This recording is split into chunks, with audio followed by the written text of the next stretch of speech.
Hello and welcome to Capacity TV. My name is Malik, Senior Reporter at Capacity Media. I'm joined at ITW 2024 by Paul Smith, Chief Sales Officer, and Andrew Partridge, Director of Carrier AltNets at PlatformX Communications. Guys, thanks for joining us today. Thank you very much for having us. I'm looking forward to it. PlatformX Communications, fairly new name. Tell us a little bit about it. Yeah, so PlatformX Communications, and you'll see us as PXC as well in some of our branding. So a really new brand, and it kind of starts a bit of a new journey for us, but actually it's formed of two businesses that I think the market will be quite aware of. So Virtual One and also TalkTalk. So we came together a couple of years ago, actually fusing together the best bits of both companies. So Virtual One from its innovative portals, innovation, API suites that it has, then also combining with TalkTalk from the scale of our network, the ability to take high capacity circuits, and actually fusing those things together. And actually, both companies, while a new brand, same group of people behind the scenes, network remains the same and what have you.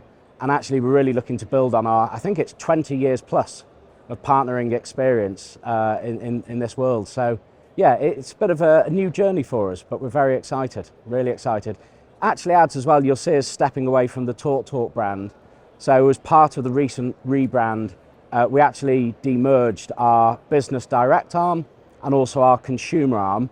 So that's left us as a purely wholesale only UK business with a few long-term commitments with some anchor tenants that used to be part of our group. So yeah, it felt right to get a fresh name change out there. And then one for both of you, what are your initial thoughts about ITW this year? Well, for me, and I'll hand over to Andy, for me it's my first time here.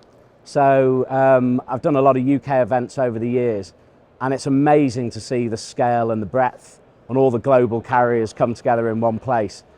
Every meeting we've had felt very collaborative. It's all about how can we work together, what can we do. But Andy and the team have actually been here for probably, the last 10 years plus? Yeah, over 10 years. And it's great to be part of this community.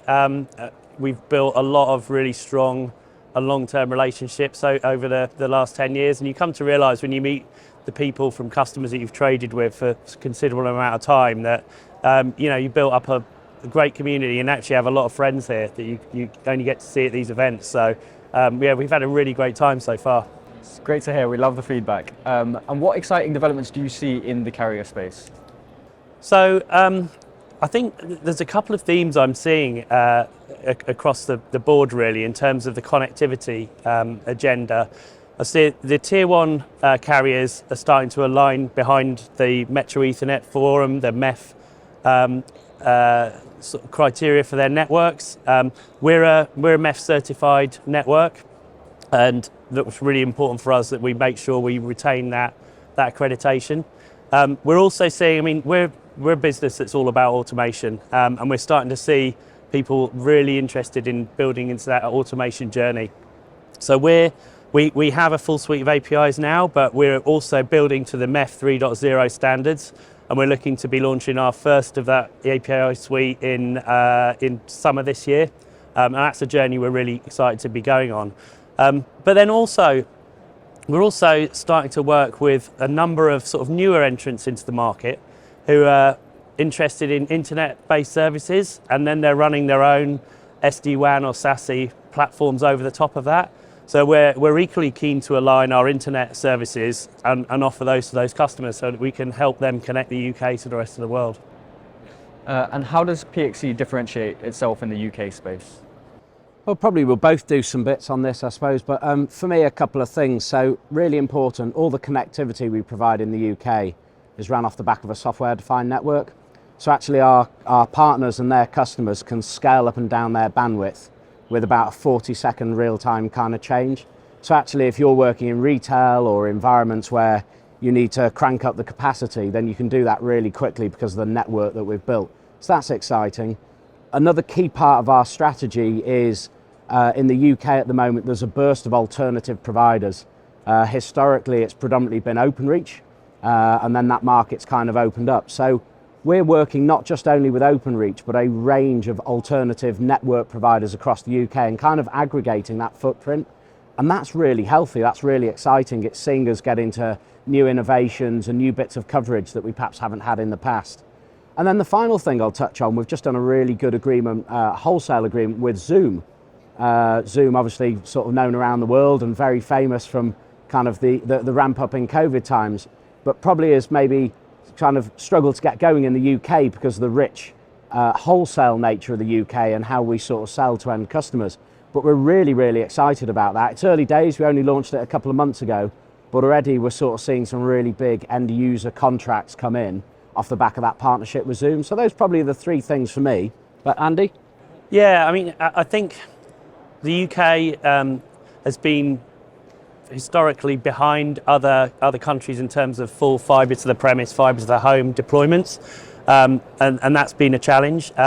However, it's really stepped up now. So Openreach's rollout is accelerating at pace. As Paul said, we're also consuming other fibre providers, of which there are many.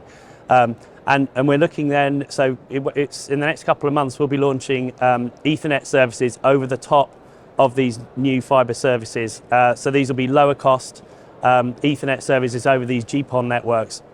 We're also offering that over an Openreach product, which is fibre to the cabinet base, but the new variant called Sagia will be offering Ethernet services over that as well. So there's a whole new suite of products that will be coming out, which will be lower cost but still higher speed and really help enable other carriers to win and close their business within the UK market. And Andy, where do you see potential for growth in the UK and beyond? So I think we've talked a little bit about the sort of lower speed FTTP based services and Ethernet services that we're looking at launching, but the other real growth area we're seeing is in higher speed services. So we can now offer 10 gig Ethernet services throughout the UK, and we're seeing a lot of demand from carriers who are looking for those higher speeds. But we've taken the next step as well, and we're now starting to offer 100 gigabit optical services across our network.